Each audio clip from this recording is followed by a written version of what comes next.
My name's Peter Worsley. I've been making sculptures for about 15, 16 years now. I've always loved welding, fabricating, putting bits and pieces together, right from when we were growing up on the farm.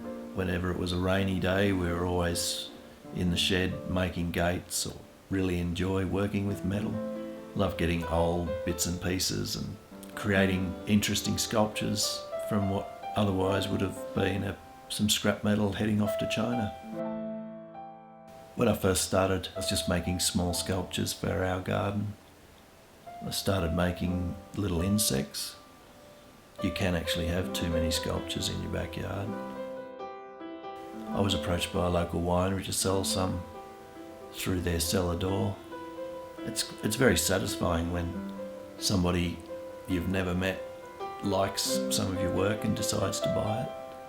It's not like one of your mates saying, "Oh yeah, that's great." It's someone who doesn't know you and buys it must genuinely like it. I began by making fairly small sculptures, just limited by the room on your bench, what I could lift and what I could turn over. Things get sort of fairly heavy fairly quickly when you're adding more and more steel to a sculpture. Recently, with the aid of Accessible Arts Grant, I've been able to put in a gantry so I can make much larger sculptures. The gantry's been great. I can turn them over, rotate them, get them just in the right position to weld. As being a quad, you're fairly restricted in flexibility in where you can actually weld, the positions you can weld in. Having a gantry's given me the ability to position my sculptures so that I can weld them together.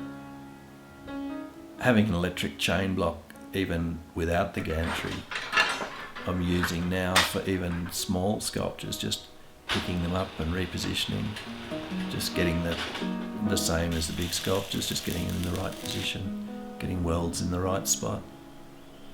You can't just duck down to Bunnings and pick up your average quad-friendly tools. Over the years I've manufactured a range of tools just to help me build my sculptures and do my metalwork.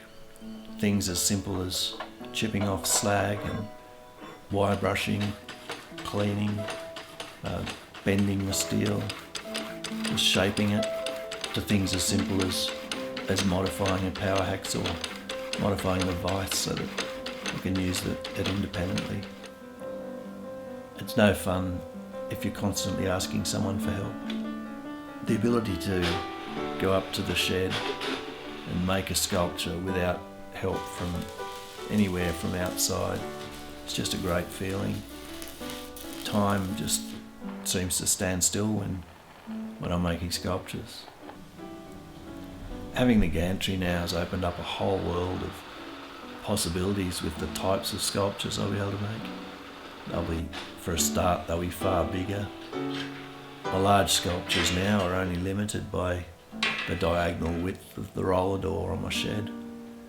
Using the gantry, I just can't see any real limits to what I'll be able to do through size or weight or just the awkwardness of building them. It's just opened up great possibilities. I'm really excited about the next year or two and what may come out that roller door on my studio. The sky's the limit, really.